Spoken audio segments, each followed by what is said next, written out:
Hello friends, Bangla activity চ্যানেলে আপনাদের সবাইকে ওয়েলকাম।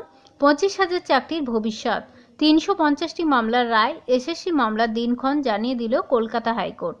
অবশেষে সেই দিন আসতে চলেছে। স্কুল সার্ভিস কমিশনের নিয়োগ দুর্নীতিকাণ্ডে বড় খবর এই মুহূর্তে সামনে এলো। সব এসএসসি নিয়োগ দুর্নীতি মামলার রায় দিতে চলেছে কলকাতা হাইকোর্ট। আগামী সোমবার এসএসসি সব নিয়োগ মামলার রায় দেওয়া হবে। আগামী সোমবার মাননীয় বিচারপতি দেবাংশু বসাকের ডিভিশন বেঞ্চে 9, 10, 11, 12 গ্রুপ সি এবং গ্রুপ ডি মামলার চূড়ান্ত রায়দান করবে। প্রায় 25,000 চাকরির ভবিষ্যৎ নির্ধারক এই মামলাগুলো।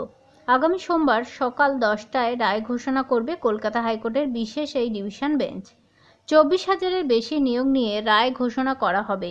একই সঙ্গে 350টি মামলার রায় ঘোষণা করবে আদালত। গত 20 মার্চ ওই বেঞ্চে শুনানি শেষ হয়। রায় ঘোষণা স্থগিত রেখেছিল আদালত। সুপ্রিম কোর্টের ডেডলাইন মেনেই রায়দান করতে চলেছে কলকাতা হাইকোর্টের স্পেশাল ডিভিশন বেঞ্চ। বিচারপতি দেবাংশু বসাকের ডিভিশন বেঞ্চে আগামী সোমবার এই রায় ঘোষণা হবে। সূত্র মারফত খবর, শুক্রবার রায় দেওয়ার সম্ভাবনা থাকলেও সেটা পিছিয়ে সোমবার হয়েছে। এর আগে কলকাতা হাইকোর্টের নির্দেশ মেনে প্রায় 5,000 চাকরি বাতিল করে এসএসসি। চাকরি হারানো শিক্ষক ও শিক্ষাকর্মীর দেশের সর্বোচ্চ আদালত অর্থাৎ সুপ্রিম কোর্টের দ্বারস্থ হয়। সুপ্রিম কোর্ট রক্ষা কবচ দেয় 5,000 চাকরি প্রাপককে। একই সঙ্গে মামলা ফের কলকাতা হাইকোর্টে পাঠানো হয়। গ্রুপ সি, গ্রুপ ডি, নবম, দশম, একাদশ, দ্বাদশ শ্রেণী 25,000 নিয়োগের কুটি খতিয়ে দেখতে বিশেষ ডিভিশন বেঞ্চ করে এবং ফয়সালার পরামর্শ দেয় সুপ্রিম কোর্ট।